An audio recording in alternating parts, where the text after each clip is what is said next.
तर hi hello आणि नमस्कार यूट्यूब फॅमिली, मी सोनाली स्वागत करते तुमचं आणखीन एका आपल्या लॉंग व्हिडिओमध्ये. तर हे बघा, गावाकडे गेलं का काही ना काही आपले मम्मी म्हणा किंवा जे काही घरातले नातेवाईक आहेत ना, जे कोणी शहरात राहतं ना, त्यांच्यासाठी खूप सगळ्या गोष्टी देत असते. तसं आम्हीसुद्धा घरनं खूप सगळ्या गोष्टी आणल्या होत्या. तर आता म्हटलं काय काय आणले ना ते तुम्हाला दाखवावं आणि तुमच्यासोबत शेअर करावं.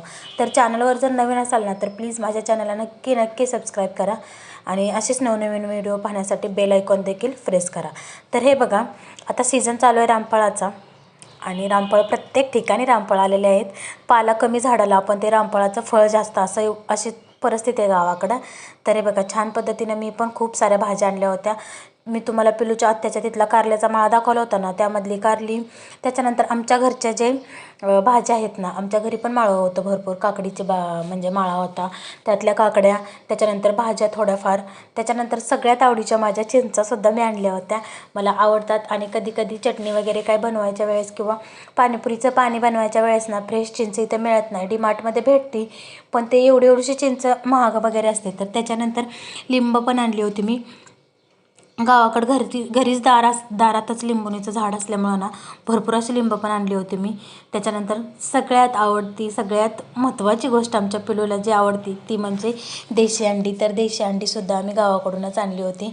ह्यावेळेस थोडीशी कमी होती कारण आम्ही जायचं हे फिक्स नव्हतं आणि त्यांना माहीत नव्हतं की आम्ही येणार आहोत. मग त्यांनी अगोदर म्हणजे आदल्या दिवशीच कोंबडी बसवली होती.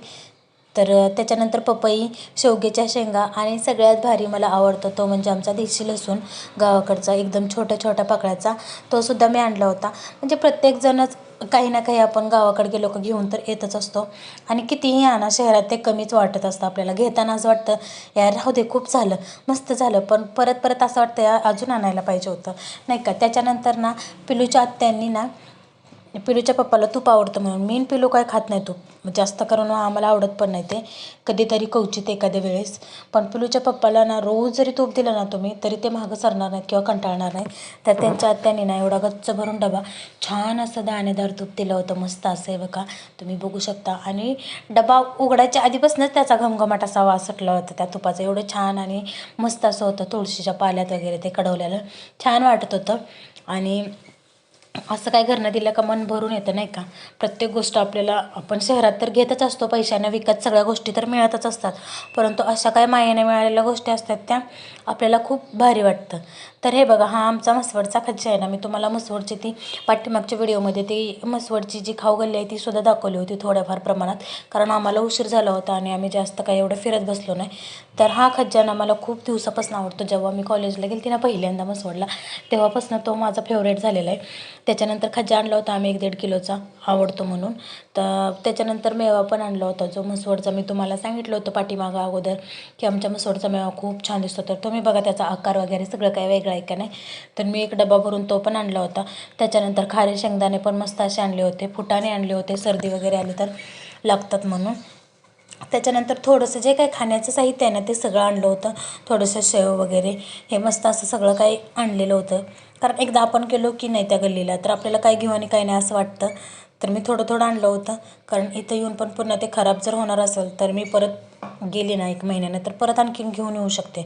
त्यामुळे मी थोडंसंच आणलं होतं साहित्य. आणि तिथून पण आम्हाला म्हसवडपासून पण खूप गावं फिरायची होती, तिथून 200 किलोमीटर दुसरीकडे जायचं होतं, म्हणून मी जास्त काय सामान घेतलंच नव्हतं. तर ह्या बेकार. त्याच्यानंतर सगळ्यात आवडती गोष्ट जे की चिकायचं ते वड्या करतात ना आपण, ते पण आणलं होतं. थोडंसंच राहिलं होतं ते घरी, पण ह्यांना आवडतं म्हणून ते दिलं होतं त्यांच्या काय म्हणतात आमच्या जाऊबाईंनी. तर हे बघा, पिलूच्या आत्याने आम्हाला ना साखर पण दिली होती मस्तपैकी, खूप जास्त साखर दिली होती त्यांनी बरं का, 7 ते 8 किलो साखर असेल. त्याच्यानंतर सगळ्यात आवडती गोष्ट आमची म्हणजे लाकडी घाण्याचं तेल. एकदाच आम्ही 15 लिटरचा डबा घेतला, कारण प्रत्येक वेळी ना मी ज्यावेळेस कॉलेजला जाते ना त्यावेळेस मला दरवेळी ते 5 लिटरचं कॅन घेऊन यावं लागतं. मग माझी आणि पिलूची खूप अब्दा होते. मग मी यांना म्हटलं असं पण तुम्ही चाललाय म्हणजे आता आपण चाललोय तर एकदाच घेऊन जाऊया. तर ह्या सगळ्या गोष्टी तुम्हाला ज्या फोटोमध्ये दिसतात ना, नारळ, भाज्या, कारली, रामफळं, काकडी किंवा अंडी, लसूण, कोथिंबीर, ज्या पण काही गोष्टी आहेत, कढीपत्त्यापासून सगळं काय मी आणलं होतं. तर अशा पद्धतीने हे सगळं काय आवरून ठेवलं. आणि सकाळ बुधवारी सकाळचा ना हा असा पद्धतीचा काहीतरी लूक होता आमच्या इकडं. धुकं एवढं होतं की नाही, पुढचं काही दिसतच नव्हतं. आणि म्हणजे काचा वगैरे असतात ना घराच्या, त्या पूर्ण अशा टिपी म्हणजे पाझरल्यासारख्या झाल्या होत्या मस्त अशा. आणि पुढचं काही दिसत नव्हतं, तसं छान पण वाटत होतं वातावरण, पण थंडी जास्त वाजत होती. तर हे बघा, आता आम्ही आलो होतो सोमवारी संध्याकाळी 10 वाजता. माझा मंगळवारचा पूर्ण दिवस आहे का नाही सगळं काय आवरण्यात आणि कपडे धुण्यातच चालला होता. कारण कपडे चितकी होती ना, 2 दिवस गेलतो आम्ही. म्हणजे बघा ना, शनिवारी संध्याकाळ, रविवारी पूर्ण दिवस आणि सोमवारी पूर्ण दिवस. सोमवारी संध्याकाळी 11 वाजता तर आम्ही परत रिटर्न आलो. पण कपडे तुम्ही बघितले तर हँग पडाल इतकी कपडे होते. प्रत्येकाचे 3 ड्रेस होते. टॉवेल वेगळे, सॉक्स वेगळेच, रुमाल वेगळेच. म्हणजे मला वैताग आलता कपडे धुवून. तुम्ही कपडे जर बघितली ना मी वाळत घातलेली. आधी सगळं किचन वगैरे आवरलं. मला वाटतं 1 ते 1:30 मला वाजले होते हे सगळं आवरण्यातच, किचन आणि हे सगळं. मी त्यांना त्या दिवशी डबा पण नव्हता दिला मंगळवारी, का तर आवरलंच नव्हतं काय. आणि उठू पण वाटत नव्हतं, एवढं म्हणजे वैताग आला होता. तर रामफळ पिकायला वगैरे घातली ही मस्त अशी, गावाकडून आणलेली. फरशा वगैरे पुसून घेतल्या. पिल्लू तर एवढा कंटाळा होता. रोज तुम्हाला दिसत असेल की तो कधी झोपत नाही, पण आज ना तो मनानंच कसा काय झोपला होता काय माहिती. मला तर अजिबात त्याची माहिती नव्हती. मनानंच झोपला होता, त्याला न झोपवता न काय करता. कारण तो कंटाळाच होता एवढा. त्याने क्लास पण बुडवला, 4 वाजता जायचं होतं क्लासला, तर तो उठलाच नाही. त्याच्यानंतर मी सगळे कपडे, मला वाटते 4 वाजले असतील माझे कपडे धुवायलाच. हे बघा तुम्ही बघू शकता, हे सगळे कपडे मी वाळत घातलेत. साड्या म्हणा, जॉकेट, जर्किंग, त्याच्यामुळं सगळ्या गोष्टी ना धुवून मला वैताग आला होता. आणि जीव माझा एवढा कंटाळा होता ना. खरं तर आपण 2 नाहीतर 1 दिवसासाठी जातो, पण सगळं रुटीन आपलं चेंज होतं. आणि पिलू तर थोडासा म्हणजे सर्दीनं पॅक झालेला आहे. माझासुद्धा घसा थोडा बसायला लागलेला आहे हवेनं. पाणी तर आम्ही आमचं म्हणजे जारच घेऊन जातो गाडीत, तरी पण असं झाले. पाणी तर कुठलं पिलंच नाही आम्ही, पण तरी पण धूळ म्हणा किंवा हवामान म्हणा, वातावरणामुळे. तर हे बघा, अशा पद्धतीची एवढी सगळी कपडे होती. कपडे टाकायला मला जागा नव्हतं, कुठं टाकावं ते समजत नव्हतं, एवढी सगळी कपडे होती माझ्याकडे धुवायला.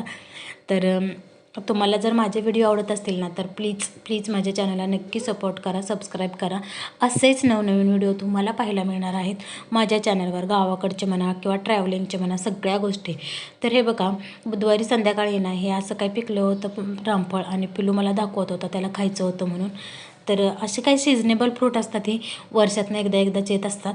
सीझनच्या सीझनला रामफळ म्हणा, सीताफळ म्हणा किंवा चिक्कूची वगैरे. हे चिक्कू आता सतत भेटतो कुठं नाही कुठं, पण बोरं हे सीझनचे फळं असतात. तर त्याला रामफळ एवढं काय आवडत नाही, पण थोडंसं त्यानं टेस्ट केलं, मस्त असं पिकलं होतं. तर चला, आजच्या पुरतं एवढं. कसा वाटला व्लॉग मला नक्की सांगा आणि सबस्क्राईब करा.